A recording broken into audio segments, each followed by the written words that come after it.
DSW, Designer Shoe Warehouse, is the one-stop shop for all your footwear needs. With sneakers, boots, and everything in between for every style, mood, and occasion, you'll definitely find shoes that get you at prices that get your budget. DSW has what you need, but more importantly, they have what you didn't even know you wanted. You never know what you'll find at DSW. Find the shoes that get you at prices that get your budget at DSW stores or dsw.com.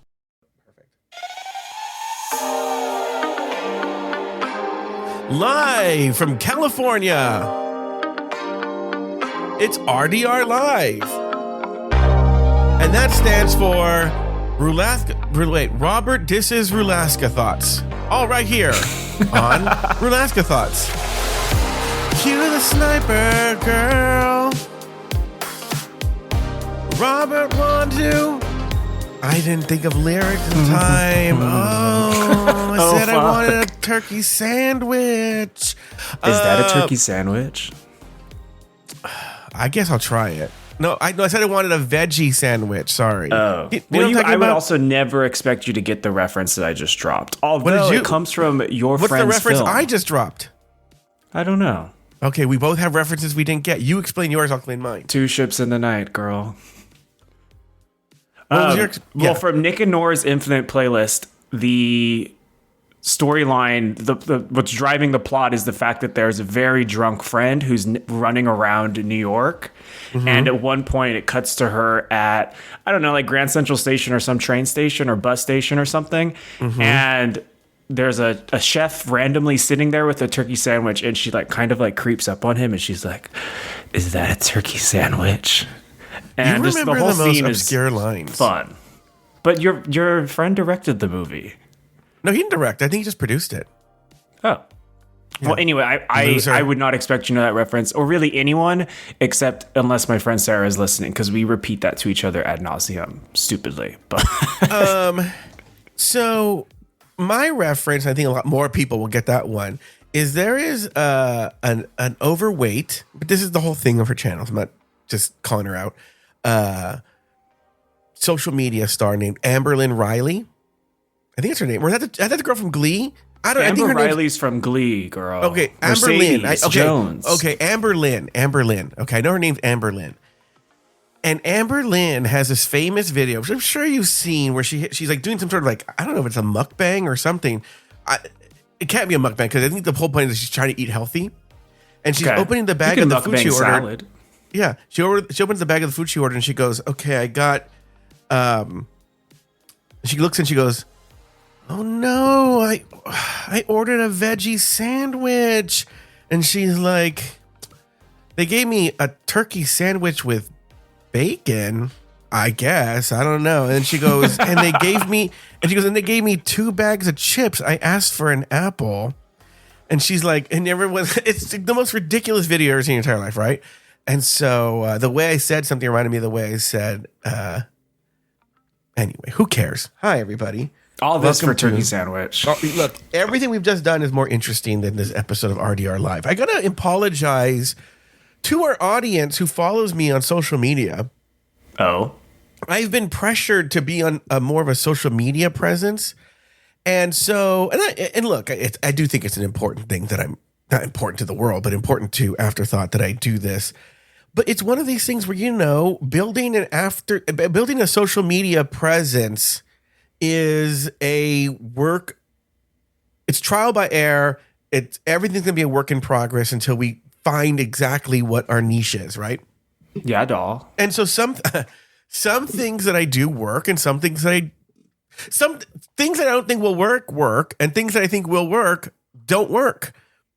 So I posted this video last night, but again, this is where it gets tricky. It's how do you figure out what's going wrong? Because I think the video was great. It's my whole screed about how I think the cast is soft bullying Athena Love Dion, and we'll talk about it here. But I think it's good, right? But then there's whole it can't be longer than this, and the time you posted, and what are you doing, and this and that. And I'm like, I have to figure out what that is. And so I feel sorry for my friends, particularly those who don't watch RuPaul's Drag Race, who are now being inundated with videos of me talking about Athena Love Dion. or Mandy Mango. So I'm going to try and be better about it, but those are my apologies to people who follow me. But if you do like that stuff, you can follow me on TikTok and Instagram at my name, Joe Batance, and see that. But Robert, you're not on TikTok. I think you are on Instagram. I had to put a truncated version on Instagram, which didn't really get my whole point across like I did on TikTok, but I don't know if you saw that. I haven't, no. I was kind of in the vortex of a cozy game marathon yesterday, so I haven't seen anything posted online. Did you say gay marathon or game marathon? Cozy game marathon. Oh, marathon. I'm planting crops and watering them and chatting with my animal neighbors. PSA also to, none of my friends really listen, but I'll send this clip to my friends. And also anyone listening who writes to me. I am aware that there is a show called Heated Rivalry.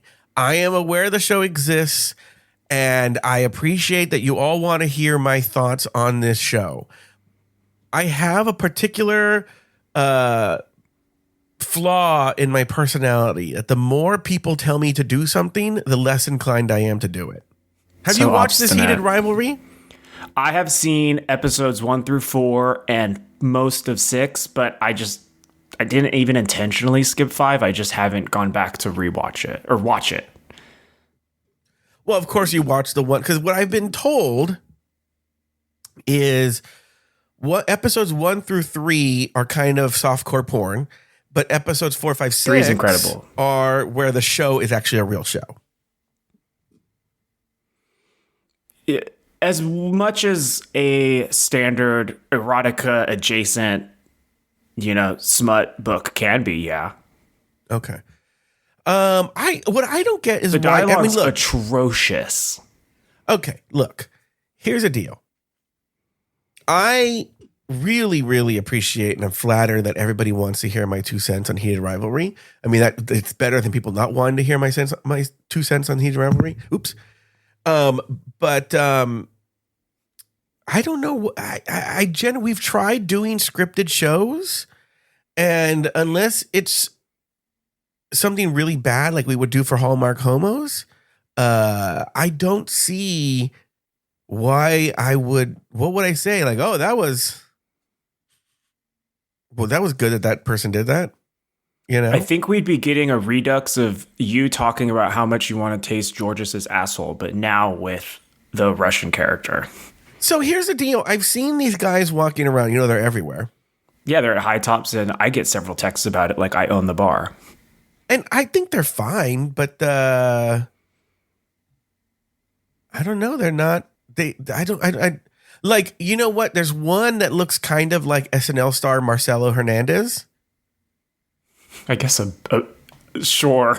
Yeah, they're like in the same. They don't look alike, but you know what I'm talking about, right? I'd rather have sex with Marcelo Hernandez. One. Yeah, I'd rather have sex with Marcelo Hernandez. He's hot. This other now again, I will say,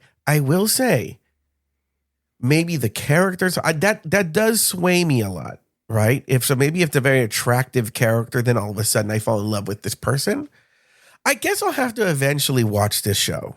Everyone's talking about this show.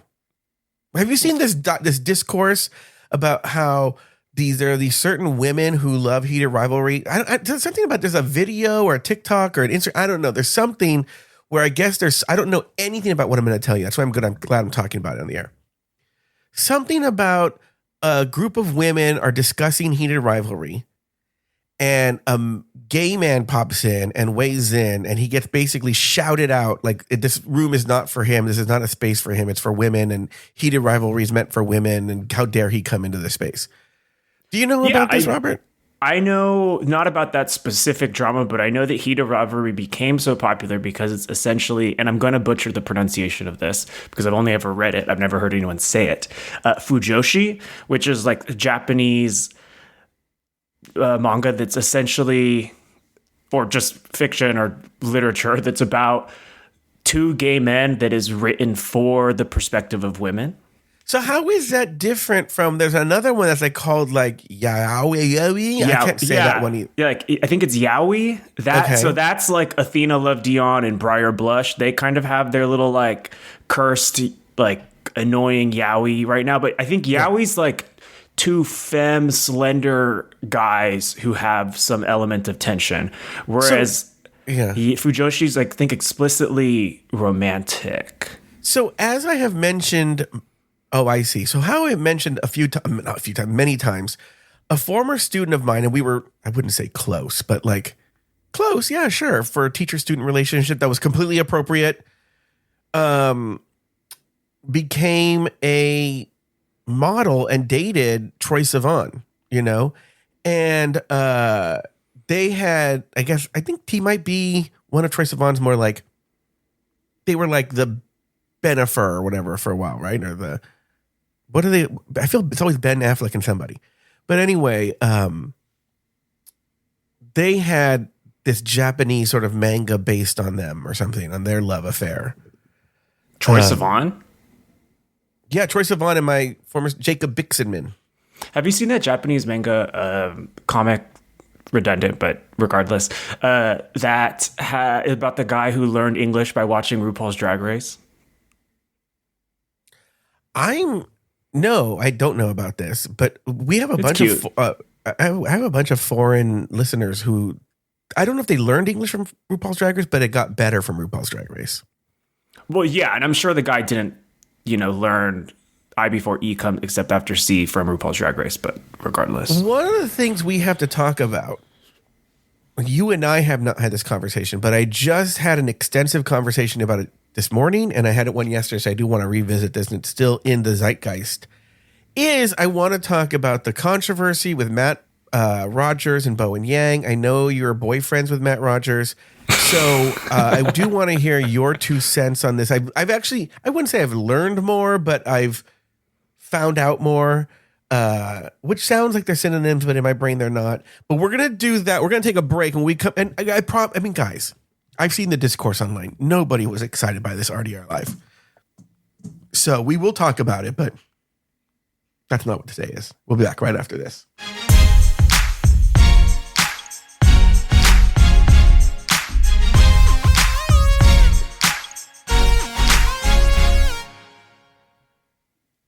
This podcast is supported by MIDI Health. Are you in midlife, feeling dismissed, unheard, or just plain tired of the old healthcare system? You're not alone. In fact, even today, 75% of women seeking care for menopause and perimenopause issues are left entirely untreated. But it's time for a change. It's time for MIDI. MIDI's not just a healthcare provider. It's a women's telehealth clinic founded and supported by world-class leaders in women's health. Their clinicians provide one-on-one, face-to-face consultations where they truly listen to your unique needs. They offer a full range of holistic, data-driven solutions that isn't one-size-fits-all care. This is care uniquely tailored for you. At MIDI, you will find that their mission is clear: to help all women thrive in midlife, giving them access to the healthcare they deserve. Because they believe midlife isn't the middle at all. It is the beginning of your second act. Ready to feel your best and write your second act script? Visit joinmidi.com today to book your personalized, insurance-covered virtual visit. That's joinmidi.com. MIDI, the care women deserve.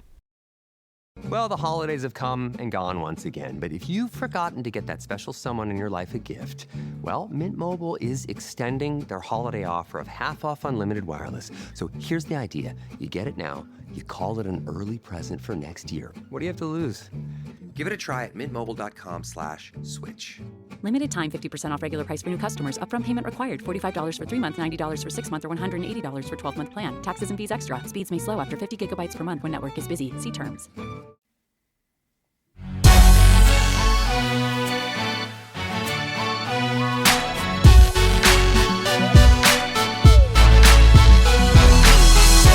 And we are back. So, Robert, I posed a question before the break. Matt Rogers, Bowen Yang. For those of you who don't know what I'm talking about, it's actually probably almost 2 weeks ago now.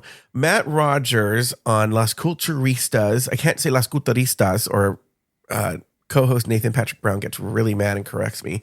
But Las Culturistas with his, Bowen Yang. they were on the podcast, and I don't know why a show like that would venture into politics. I just really don't. That's my only point, but yes. Yeah, they ventured into politics, and they said, and these are quotes I'm going to pull, that Representative Jasmine Crockett, who is a young, fierce black woman, she's currently running for governor of Texas. No, governor, I'm sorry, senator from U.S. Senate from Texas. And they were saying, do not donate to her campaign because she has a snowball's chance in hell. If Beto O'Rourke couldn't do it, she can't do it, right? And I had heard, but I didn't see the evidence until yesterday. To me, this is the worst fucking part. This is the worst fucking part. Is then they immediately go, but you know who I do like is this James Tallarico. And I'm like, no, why are you doing this? So for those of you who don't know, he's running in the Democratic primary against Jasmine Crockett, and he's a conventionally attractive white man. I mean, I think that's giving him a lot of credit. He looks like any squash nerd on any racquetball team. Yeah, but a lot of people would go for that. Whatever. And so... And honestly, so this is what I'm going to say right now, is I saw a different TikTok that was actually supporting Matt Rogers that I agreed with 80% of what that person said. But then I took a big problem with it. But we'll get to my opinion in a second. But by the way, so people got really mad, particularly black people, people of color, young people who were like, Matt Rogers, you can go fuck yourself. And because you're demeaning a black woman is trying to do something, and you're telling people not to donate to her campaign, and you're using your influence and your voice and your power as a white man to keep a black woman down. And you can have merit arguments about that, blah, blah, blah, blah. But that I'm filling in everyone who's not in the loop what happened. Robert, I want to get your 2 cents. By the way, I just said, why is that podcast waiting on politics, but now we're waiting on politics? To be clear, I actually haven't followed this scandal even since you first posed the question to me, 2-3 weeks ago? Sure. Somehow this whole issue has not permeated my social firewall at all. I don't know why. So I haven't even really viewed any discourse on it beyond what you and a few friends have mentioned to me. So what I'm saying is inherently not terribly educated, but I would mostly take issue with the fact that there's such a defeatist perspective from some people on what they consider to be a winnable Senate race or a winnable representative race or a winnable mayoral race, what have you. And all these conversations are going to continue pretty nonstop for the next few years, hopefully. And I think it's that I'm probably on the side against Matt Rogers, which is that there isn't a need to tear any individual down before they get a chance to actually poll correctly and get to on a fucking debate stage. Yeah. Isn't that the point? Yeah. Who said black women can't run for Senate?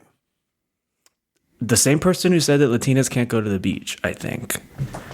But on the topic of Jasmine Crockett, she has been probably one of the leading voices in the in Congress to actually make it a point to say that all of this is absurd, all of this is stupid, all this is fucking bullshit. And yeah, she definitely has a mouth on her, but that's been a boon to a generation who often feels silenced and unrepresented. So I mean, there's of course so many racial politics and gender politics that you can throw into the discomfort there. But the point is that she is doing what so many people wish they had the presence and balls to do, quite honestly. Probably shouldn't say balls. That's a weird thing to say, but courage to do, really. She's in the place and she's doing it. So why then would so many people clutch their pearls and say, oh, she's so aggressive, which is, the calling card, the dog whistle for a black woman just having too much to say. Or just as usual, it's tone policing and very boring. Yeah. Old tired tropes about why certain people can't say certain things and false senses of credibility and blah, blah, blah, blah, blah. I don't know. If I lived in Texas, I'd probably be voting for Jasmine Crockett just on the simple fact that, at least as of now, she's the only one who's actually fucking done something and said something. Yeah. So Matt Rogers' argument that he said that he articulated on the air was that her problem was she was too much of an established Washington politician. But by the way, Beto O'Rourke was too. But okay, whatever. Is he saying drain the swamp? Yeah.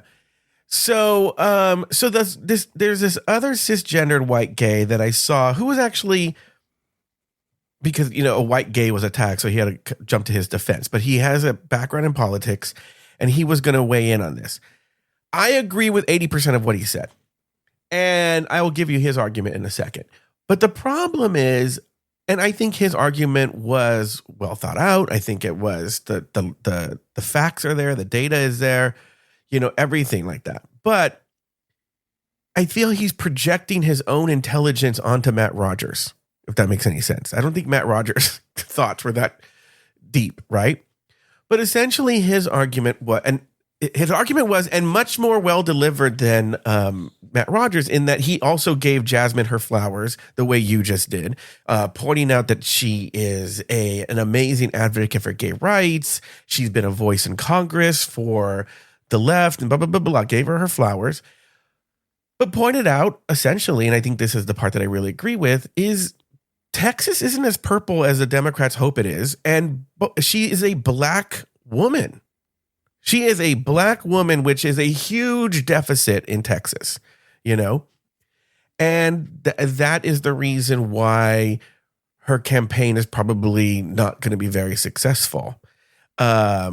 I can see the logic in that. I would still say, like you're saying, Robert, let the fucking, I don't know if you're complimented or insulted, but I'll take it the way Raja probably took Jinx's dig/joke in the reading challenge.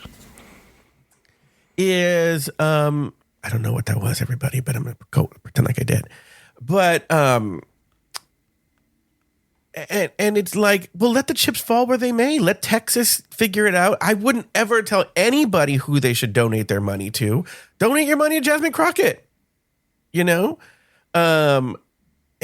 see what happens. And I don't think the odds are good, But yeah, the part where I got really upset with this creator, the one that commented, is what he then said, and I think this is the real problem.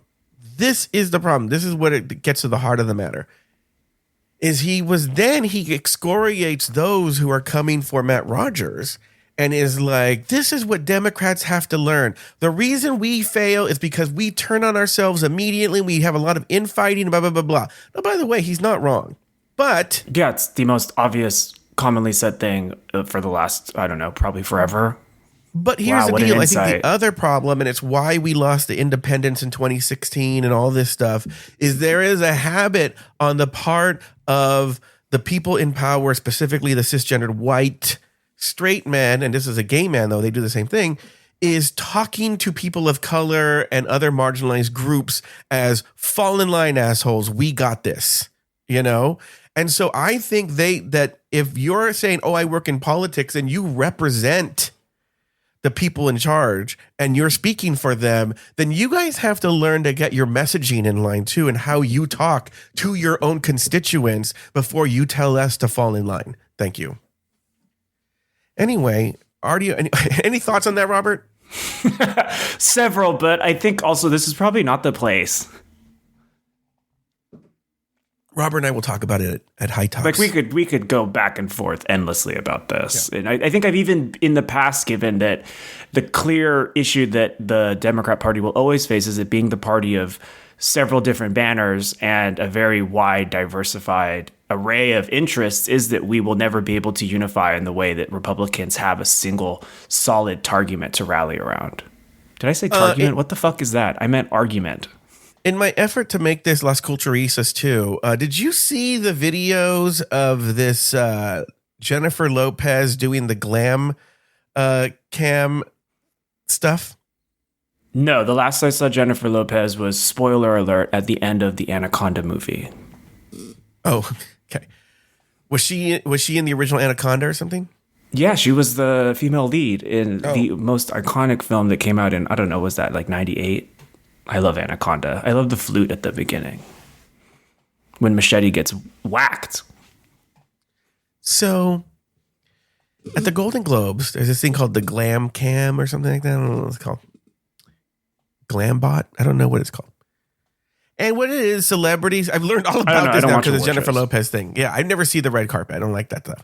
So, what it is, celebrities walk up. There's this guy. He basically posts along with the press, but the celebrities love him.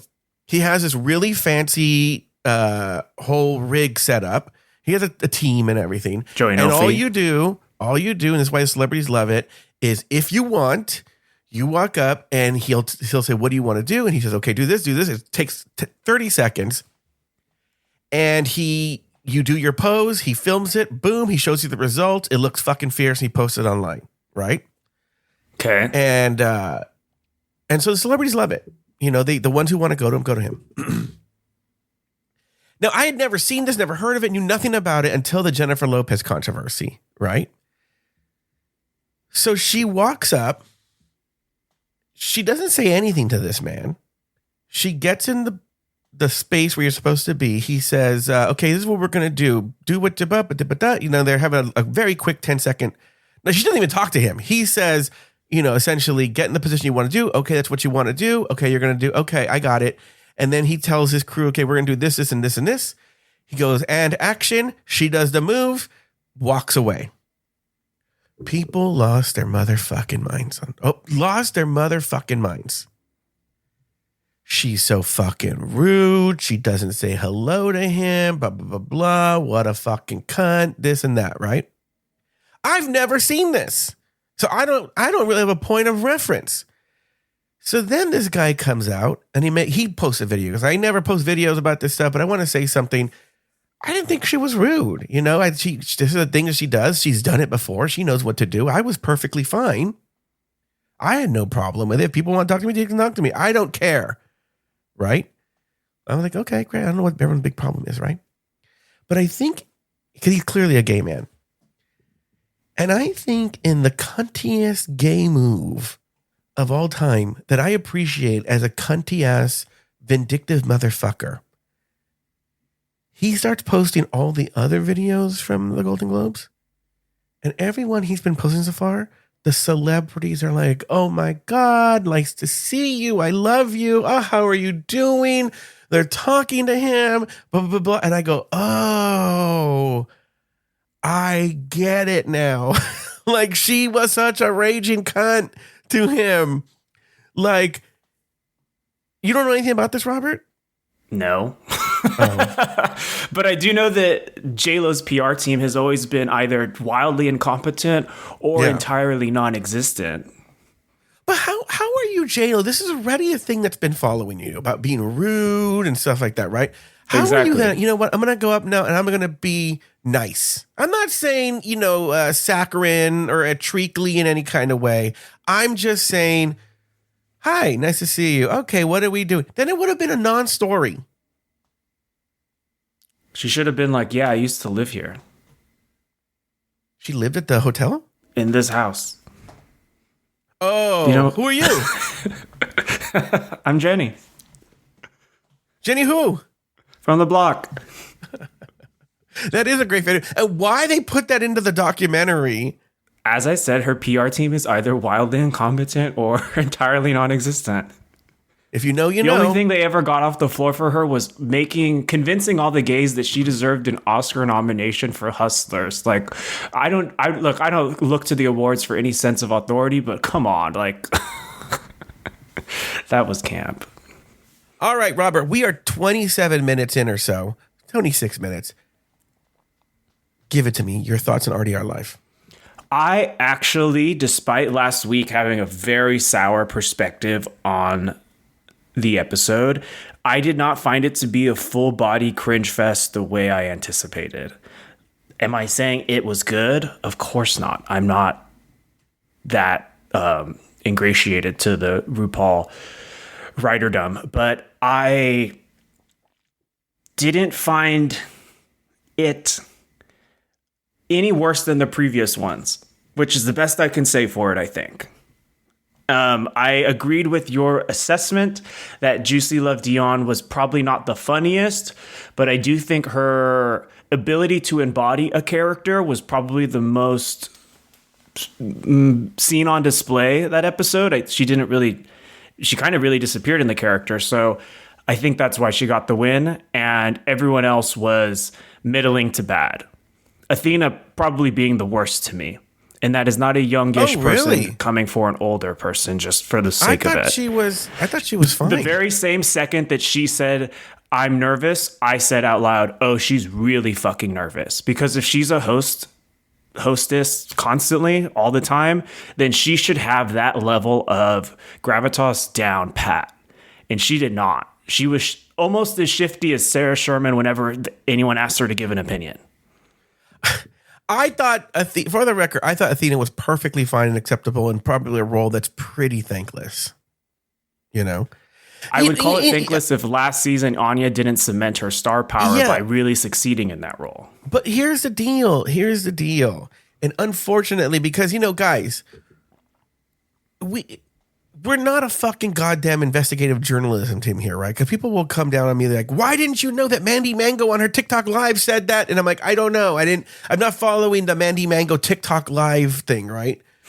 But I guess she said that using the chi-chis to churn the butter was in the script, right? I laughed. So, I didn't. The conversation. Call me a 12-year-old boy, but I laughed. There's so many jokes I could write there that I'm not going to do. But the chi-chis and all this stuff like that, right? And the conversation being they excoriated her for doing exactly what was in the script, and that the thing with RuPaul's Drag Race. Well, let me rephrase because I'm making my own point, and they're upset. Like, how could RuPaul and the judges come down on her and judge her for doing exactly what was in the script? It seems to them like they just had it out for her the entire time and wanted her to go home. Yeah, right? No, like the Q and Onion article that says reality TV contestant learns that life isn't fair. Yeah. Like, yes, we've been done you. She's been in the bottom 3 weeks in a row. I think deservedly so, right? But like, they wanted that fucking bitch gone. They wanted her gone last episode. They just couldn't. There was no way to edit around the fact that this Didi Fuego did nothing and Mandy Mango did everything, because they did it this week, and you know it too, Robert. Fucking this Briar Blush. I did see her TikTok thing came out and she said, "Yeah, actually, Mandy beat me in that lip sync." Right? Like Mandy, I think it's closer than people think, but Mandy, you could make an argument that she won. They just didn't want her to win. I could, but the lip sync was not enjoyable enough to argue in either direction, quite honestly. Well, and in fairness to those girls, that was a terrible song to choose for a lip sync for your life song. Yeah. And that's not a judgment against the song. There are like, You're So Vain by Carly Simon would be a terrible lip sync for your life song. There's just certain songs that don't lend itself well to that format. I think a drag queen would actually kill that song. They'd almost definitely use a hand mirror to perform it for the first while. Maybe throw But you're it on saying the for floor a and lip sync. shatter I'm it. not saying for a lip sync. I'm saying a lip sync for your life. Yeah, sure. Okay. Yeah. Stop arguing with me. So then, What? I don't know. So what I'm saying is, these scripts are horrible, is what I'm saying. They're horrible. Yes, of course. As I really just kind of said, once again, another year, another season, another cycle of us saying the same things that, we all learned several years ago. But I do think that the scripts had some Drag Race references that even Juicy completely missed. And I found it strange that was just kind of completely glossed over. Not that the scripts are good or better off for them, but I don't know. Scripts have been worse. But here's the deal. And you have way more experience with the intricacies of what I'm going to tell you right now. But I said on the show, look, Drag Race is a non-union show. So they can hire whoever they want, right? But maybe something I don't know. What's stopping them from going into the Groundlings, going to UCB, getting a couple of the faggot kids there who work there, and having them write the sketches? Write 2 or 3 sketches. We'll throw you $500, right? Like, what would prevent them from doing that? sheer laziness. Because the reality is that you can put absolute minimum effort into this show and the gays are going to show up on Friday night to watch it anyway, at least for the time being. But I am seeing a lot of discourse online of people talking about they're done with the show. And what's funny is I think they're trying to find a way to say they're done with it with the show, but there's a part of them that loves this show and roots for the show and wants this show to succeed, that they don't know how to articulate that, or maybe they don't even know how to process it or whatnot, because it sounds like you're like breaking up with somebody just because it's just the love has died and there's nothing wrong with them, because a lot of the reason that they're saying is because it's just way too hard to find the show now. Like now it's on MTV and I don't know how to get that. And they're like, so I guess I just have to give up on the show this year. But I saw someone point out online, the show's always been on basic cable from the beginning. It's never not been on basic cable. You know, so... Well, to be clear, was Logo on basic cable? Yes. Oh. Yeah, Logo was on basic cable. It wasn't widely available. I remember I used to have to go to my parents' house to watch it because my cable service where I lived didn't have it. My parents had it. But yeah, so it's always been on basic cable. In fact, it was harder to find then because not everybody had Logo. Well, that's what I'm saying. That maybe our definitions of basic cable diverge slightly. Well, basic cable, it's not by basic cable, I mean, you don't have to pay a premium like HBO and whatnot. Sure. So, so it's always had this. The access to RuPaul's Drag Race has never changed. So, I don't see what I think the argument might be. Now they have themselves on so many different platforms, and the business decision I don't make is why they don't put it on Paramount Plus the next day, which a lot of people ask for. I guess okay. I will say one thing has changed. I guess in the past year, Viacom got rid of MTV's website presence or web presence. So it used to be you could go to MTV.com and watch the show the next day. Yeah, I had friends who would make a fake email to watch the episode for free weekly. Yeah, so that no longer exists. But it's, I just think people just don't like the show anymore, if I'm being honest. And so, like, why would they kill this? Yeah. There's no point in going through all the effort to find it when the reward's not going to be as great as it once was. You're not missing out on any cultural moment by missing episode 3 of season 18 of RuPaul's Drag Race. The rule of cool's in effect, where it's just not really that astounding or that interesting. And where are the memes? There's no meme presence anymore. There's no meme presence I'd say anymore. That would convince people on Twitter and Instagram to, log in. And I think almost in a canary in a coal mine incident, I just saw this interview with Bob interviewing Alaska. And they're not talking about this, but Alaska's talking about how drag queens don't come out with songs anymore. That might be for the best. No, I don't disagree. But she's saying they don't come out with songs anymore because why are you going to make these? They're very expensive, and you get like maybe 30 people downloading it or something, and so it's just not worth it anymore. And but I think that's a sign. I think there was a time where it was lucrative, and she's actually the person to speak of it. She had a few minor club hits with a few of her songs.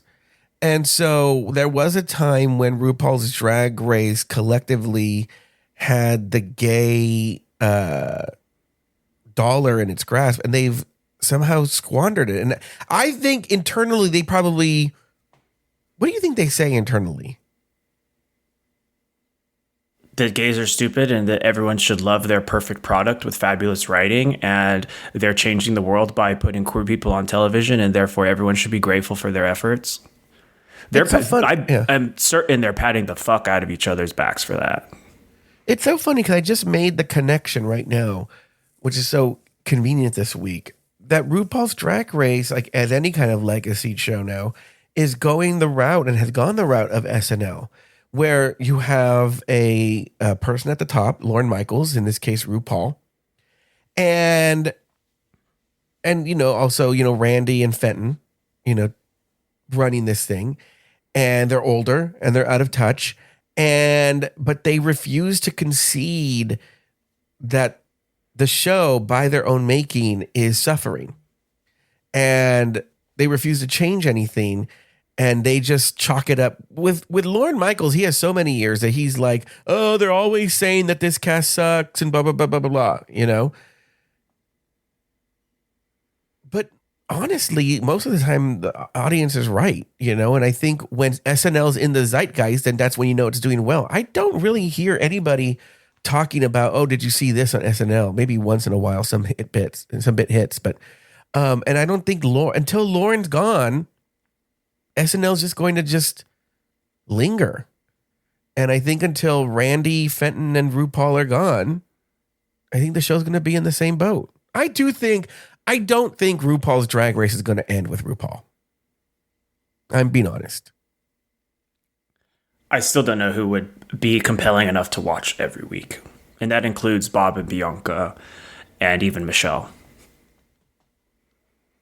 Well, I think what happens is then you don't, and I think that's what elevates the show, is I don't know. Look, we get into this whole thing now. I wonder, and RuPaul, look, I will say this about RuPaul, as much as I come down on RuPaul, I agree with you. I don't see anyone that can take her place. It just doesn't exist, right? There's a certain charisma, uniqueness, nerve, and talent that she has that makes her, the show is built around her. It's in her form, right? She's essentially made the mold. But that said, were we to break that mold and make a new mold, maybe it's one that's more centered on the competition and not so much on the host. And I think the other franchises are. And maybe that's a good thing for the competition. I don't know. I don't know either. I think we have to look more at other seasons or other series that have approached 2 decades of airing. What did America's Next Top Model do when they started losing relevance because people were tired of seeing the same cycle every year? They introduced guys, right? And then that flopped, and it continued to flop, and I don't know where it is now. Project One Way, I think they just went off air after some time, or they switched up the host. I'm no expert on reality TV, so I'm just saying that we should look at what successful shows who have pivoted after 20 years of having a working formula have done. And really, what examples would that be? It's not American Idol, because that show, obviously it made stars back at the beginning when people were desperate for that kind of entertainment, but then its relevancy fell. Same with X Factor.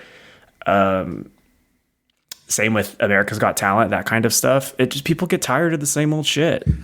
I think you're right, because American Idol is the cautionary tale. I don't see in any way that they changed any kind of format. They've never, when they exist, I don't know how it is now, and when it was on Fox, it lost its relevance, but I don't think it ever changed its format in response.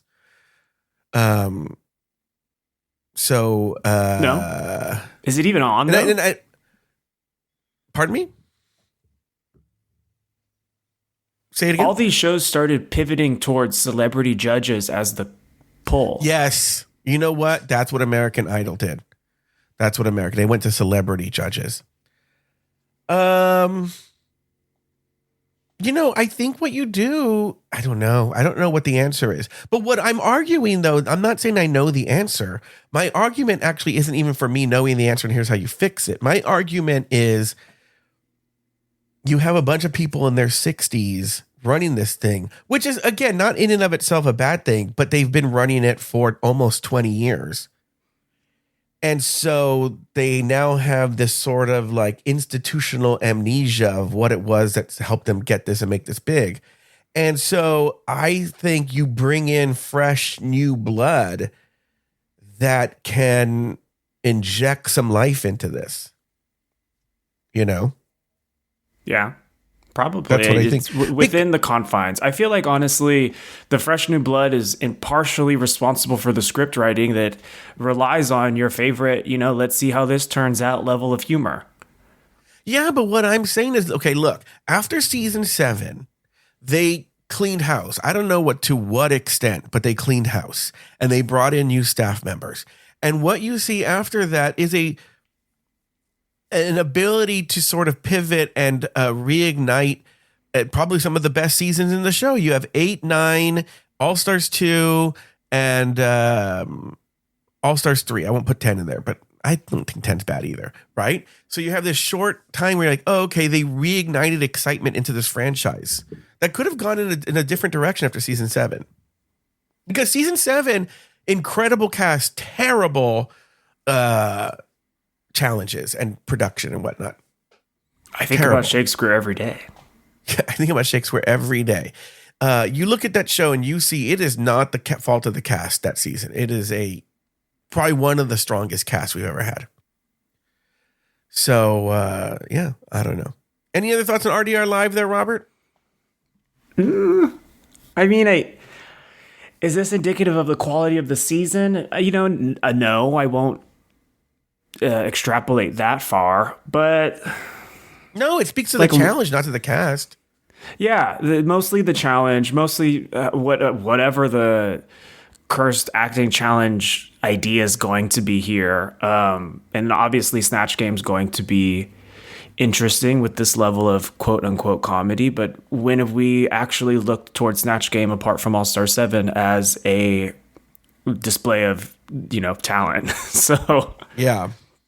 I don't know. I know that I'm sticking with the show for the long haul because I still catch every single fucking Pokemon. So that's just the kind of person I am. But it's just not super exciting. Yeah, I know. I think RuPaul's Drag Race is a show that the gay community is we're to go back to America's Next Top Model we're rooting for you, RuPaul's Drag Race. We were all rooting for you. And people still root for SNL. I think every year, even myself, who have not watched a season in like 4 or 5 years, I've never seen this Sarah Sherman. I'm still rooting for SNL, And so we're all rooting for it. I did want to talk briefly about I talked about this on TikTok, a little bit on the recap. It is on the public feed. They don't get the recap. But I want to talk about, I do think that this cast, and I don't know what the fuck this Athena Love Dion did to them. Maybe there's something we didn't see that happened off camera. But that they're like collectively soft bullying Athena Love Dion. And what I mean is there's some sort of like collective effort to like really knock her down a few pegs. And I've yet to see anything that she's done on camera or in the edit that warrants that. And what I mean is episode 2, Nene and Vita intentionally, with forethought, were not choosing her, for the mere fact they just didn't want to choose her. And then to punish her for something. I don't know what it is. Then she wanted the disco song, and look, I don't believe this, but Vita says, oh, well, I didn't want the disco song, but just to like get at Athena, I said I wanted it. And then she labels her and the other girls the leftovers. And then in this episode, from what I saw, Jane Doe, who 2 seconds earlier was like, I don't know if I should keep winning. I'm going to do really well in this challenge. And then there's going to be a target on my back, which I don't know what the fuck this target is. This isn't All-Stars, baby. So she goes and she wants the mother role. Athena wants the mother role. I'm thinking I don't want to win all the time. I'll let her have the mother role. Nope, she wants it. And there's no discussion. There's no arguing. There's no debating. There's no auditions. There's no stunt shows. There's no rolling dice. There's no picking a card, drawing lots, pulling straws, nothing. It's just, Athena, you don't get it. You do not have this. Why? Why was it not up for discussion? And then they say to Athena, you should want it. You're a host all the time. Sure. But you know what? I went back and I looked. I have the dossier for all these bitches still, right? And this, in her fucking bio, this Jane Don't says she is the resident host at Queer Bar in Seattle and that she's known for hosting weekly drag shows and queer events in Seattle. She has hosting experience. So why didn't that apply to her? And then and then this Briar Blush. Let me tell you about her. This is what I was going to talk about off the air, Robert. And I said I'll talk about it on the air. Yeah, why not? I've seen what this Briar Blush is doing to Athena. She's like, you should be the host, and then I'll be the inner saboteur. Because this Christian does this to me every year with his fucking birthday. Where he's like, he'll call me in July, his fucking birthday's in September, and he'll be like, I already know when he says, here it comes, the Christian attempt to make me look stupid in public, right? And he's like, duh, I'm gonna have a birthday party. It's gonna be Muppet themed, and I want you to come as Miss Piggy. You know, it's always something like that. Right? Wouldn't that be hilarious? I am enjoying your perspective. Yeah. And I'm like, every year it's some theme, and the theme is me looking stupid. No, that's the it's theme. not. It's everyone looking stupid. You're just personally affronted by it. The Kill Bill year, he wanted me to be Oranishi, right?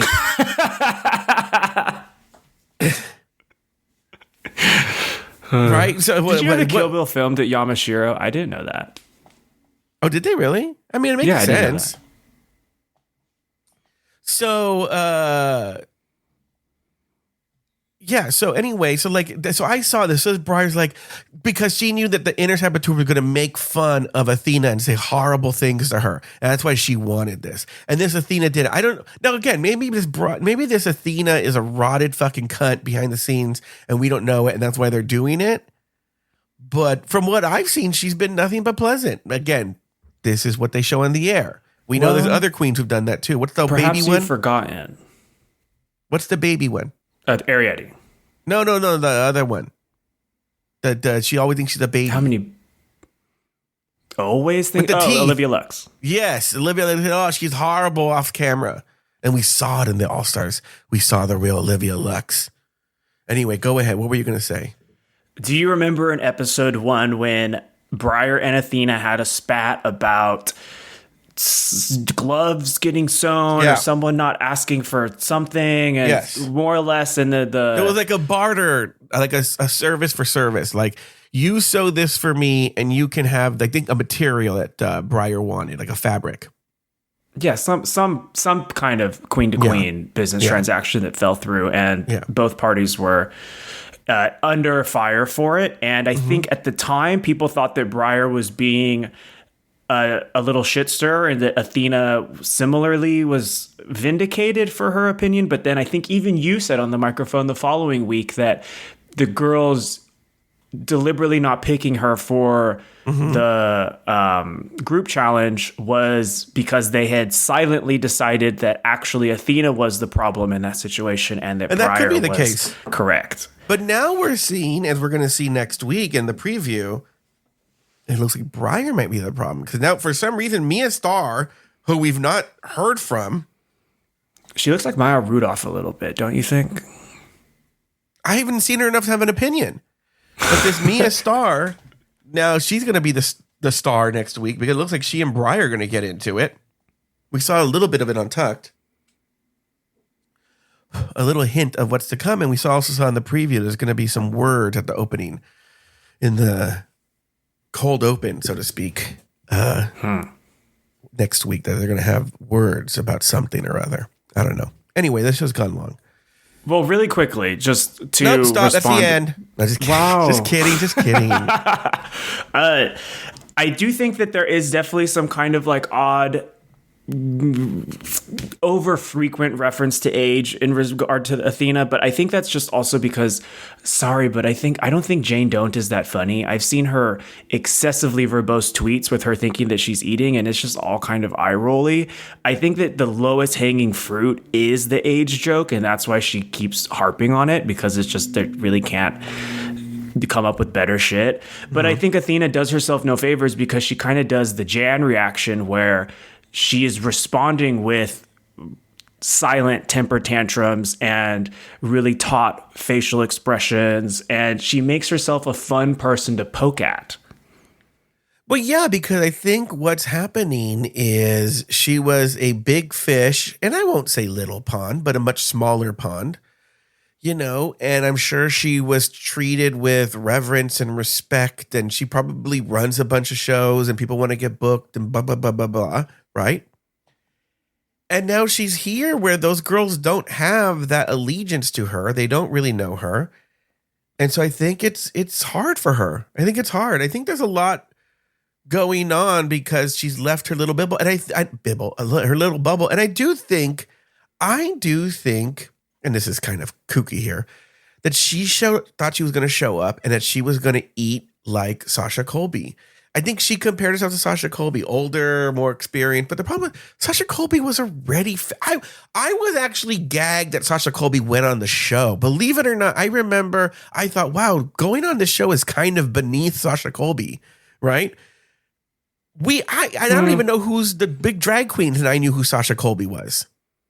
So I think she thought, so there's a lot going on, and then she's not eating the way she thought she was going to eat. Well, she showed up with that verse. She should have known a long time ago that she'd be starved. That was awful, atrocious, I'm going to terrible. admit bad memory here, but I've been having a lot of people comment on my videos, and I've seen this discourse online that she's getting the Susie Toot treatment. And I'm like, what's the Susie Toot treatment?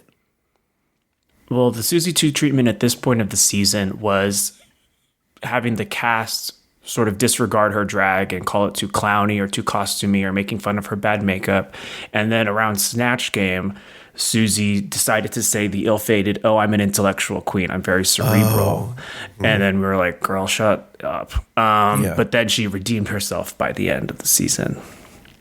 But I think Susie Toot was performing very well.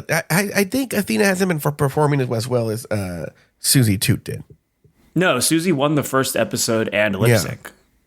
Yeah. Yes. I don't think she was in the top. Has she been in the top? No, Athena she hasn't been in the top.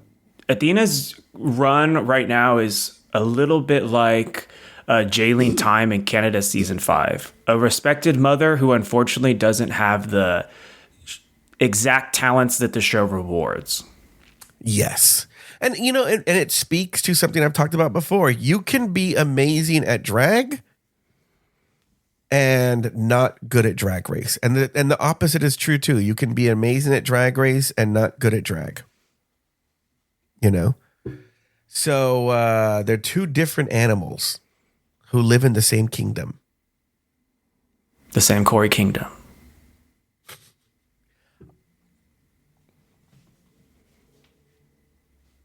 Usually the song is in the middle somewhere, but we actually talked it out last time. I don't remember the beginning of the show. This episode was so long, I don't even remember the beginning of the show.